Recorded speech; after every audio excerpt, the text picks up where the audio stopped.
குழந்தை நட்சத்திரமாக ஹிந்தியில் நடிக்க தொடங்கி பின் தென்னிந்திய மொழிகளில் நடித்து ரசிகர்கள் மத்தியில் பிரபலமானவர் நடிகை ஹன்சிகா மோத்வானி. தமிழில் ஹன்சிகா தனுஷ் ஜோடியாக மாப்பிள்ளை என்ற படத்தின் மூலம் அறிமுகமானார்.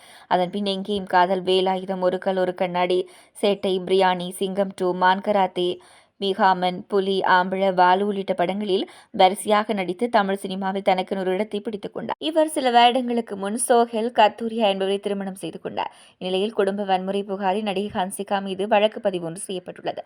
அதாவது ஹன்சிகாவின் சகோதரர் பிரசாந்த் மோத்வானி தொலைக்காட்சி நடிகையான முஸ்கன் நான்சி என்பவரை 2020ஆம் ஆண்டு திருமணம் செய்து கொண்டார். சில காரணங்களால் கடந்த 2 ஆண்டுகளாக இருவரும் பிரிந்து தனியே வாழ்ந்து வருகின்றனர். தற்போது நடிகை ஹன்சிகா மோத்வானி குடும்பத்தின் மீது அவரது அண்ணி முஸ்கன் நான்சி குடும்ப வன்முறை புகார் கொடுத்திருக்கிறார். அதில் ஹன்சிகா மோத்வானியும் அவர் தாயார் மோனா மோத்வானியும் என்னுடைய திருமண வாழ்க்கையில் தலையிட்டு எனக்கும் எனது கணவருக்கும் இடையில் பிரச்சனையை ஏற்படுத்தினர். எனது கணவர், அவரது தாயார் மற்றும் சகோதரி ஹன்சிகா மூவரும் என்னை டார்ச்சர் செய்தனர் என கூறி புகார் கொடுத்திருக்கிறார்.